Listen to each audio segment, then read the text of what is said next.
I hear you now. Can you hear me?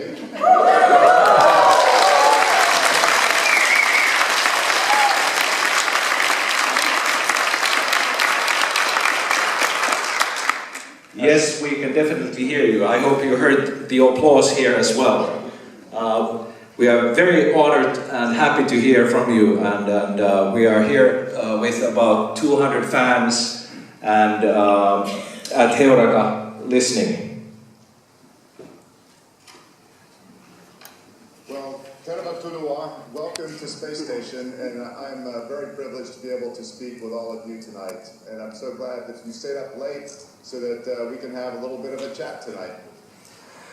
Excellent. I know that we have about half an hour to go. My name is Tapio Koivu. I'm the CEO of Heureka, and here I also have Anne Liljeström and Jari Mäkinen, who are experts to help me with the questions. And we do also have collected a bunch of questions from the audience. Okay, we move on to the questions, and the first one will come from Henri Rantala. Go ahead, Henri. Good evening, sir. My question is, can you bring any souvenirs from space, for example, like micrometeors or something? Thank you. Oh, sure. I think it would be very difficult to bring any micrometeors back, but in terms of souvenirs, we can bring a few things back with us. One souvenir that is allowed, and I think all of us that have done spacewalks particularly like, are some wire ties, and these wire ties we use for different kinds of tasks outside on a spacewalk. And it's a nice remembrance of our work outside, and it actually, frankly, the whole team that's involved with the spacewalk. So that's one example of a souvenir that we can bring back. But mostly we bring a few items with us to remind us of home, and some books to read, some pictures of our family, and we bring those back. And we try to take photographs of those, especially for friends that have given us a few items, so we can give those back with their remembrance or our remembrance of that being in space, and they can have that token of our trip here on Space Station. Well, thanks very much. The next question actually comes from Rosa Kuusisto. Rosa is 12 years old. Go ahead, Rosa. What do I need to study? What do I need to study if I want to be an astronaut? Rosa, it's a great question. I think that the most important thing for young people to do, especially early on, like yourself, when you still have a huge future in front of you and you're trying to make decisions on what you want to do and what's important. But I think that my personal passion is math, science, and engineering, and of course the great technology that we're able to use here on Space Station. And I think that it's a great foundation for all young people, because when anybody learns a new area, especially in a hard technical area that's very difficult, to me it's like money in the bank, because you can always use that in the future. And for a future astronaut like yourself, I think it's a very valuable area in which to study, because our job here is very, very technical, and it's very important to have that technical background. And what it does is allows you to move forward if you decided to study even more in a particular area of engineering or science. When you have that foundation, it allows you to do that in college and then even postgraduate work. So I think that math, science, and engineering foundation is very, very powerful. Among the astronauts that are in the astronaut corps, we have a wide variety of different occupations. Mostly technical, though. We have medical doctors as well. Yeah, sure. Thanks for that. The next comes from the audience, and Kirsi Kannisto will make the next question. Go ahead. Hi, team. We were wondering, what kind of steps do you need to take when you come to the gravity next time, 1 month's time? The first time I came back to Earth, it was pretty harsh, actually, because what I've learned is that the human body and the human mind can very well adapt to its environment. And when I was here for 2 months before, I was perfectly adapted to zero gravity. I could move around like this.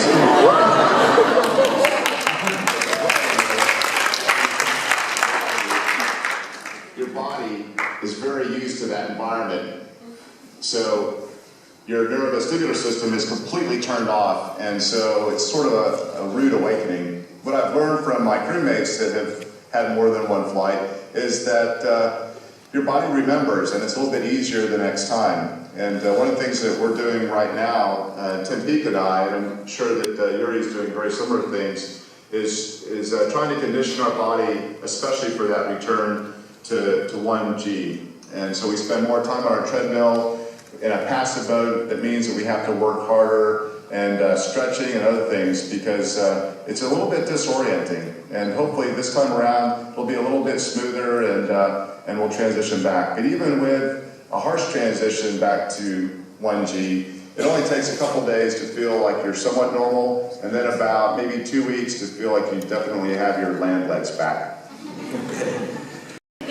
You know, I should probably talk to my management about that. That would be a nice thing to have because we don't have any on board. It's very unfortunate.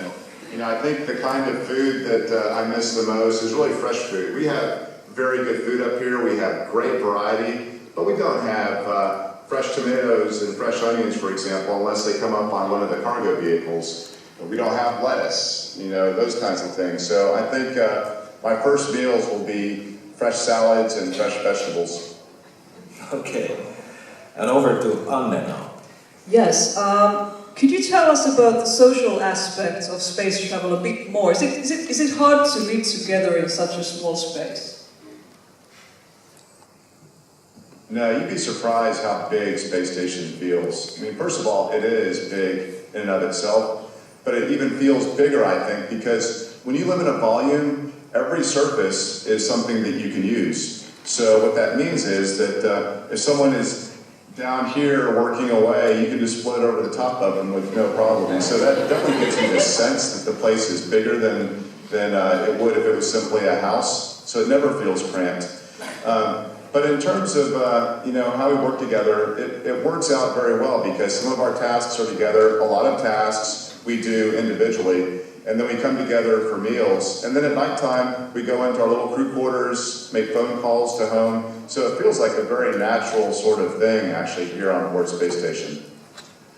Okay, thanks. And Jari has the next one. Yeah, we have a question from Nicholas, who is 8 years old and definitely sleeping right now. He wants to know how difficult it is to steer yourself and go where you want to go when you go out on a spacewalk. So how do you manage to move outside of the space station? You have some experience already on that.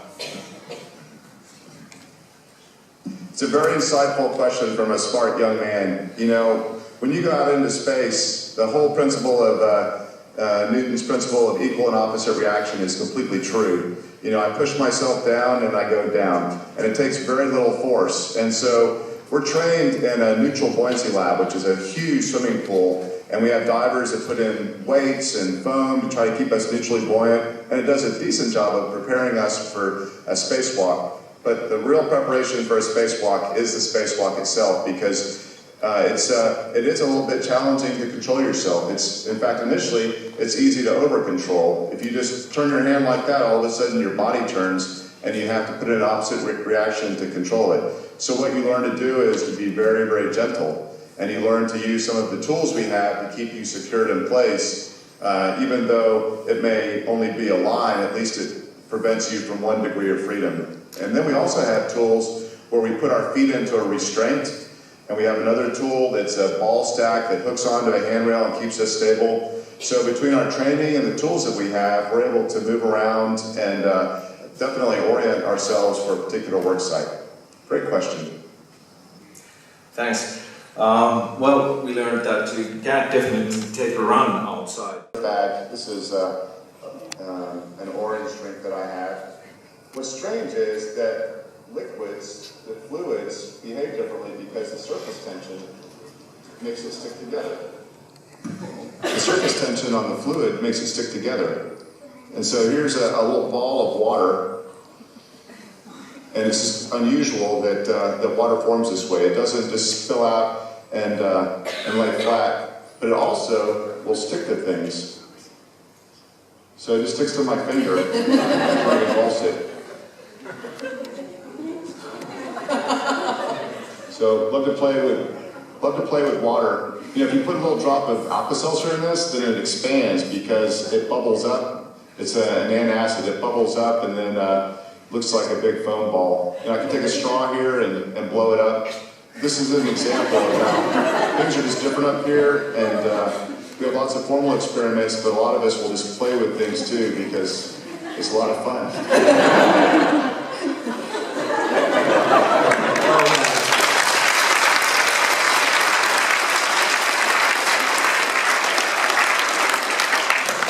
That was just something amazing and awesome. Thanks so much. And we do thank you for this half an hour that you have spent with us. I know that our time is up. I just want to convey this from us. I hope we can all join in shouting to Tim, hyvää yötä, good night in Finnish. Okay, hyvää yötä.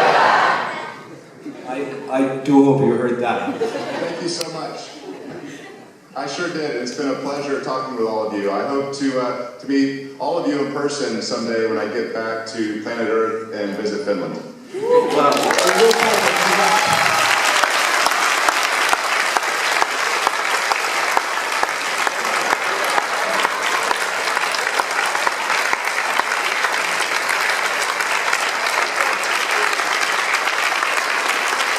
Thank you.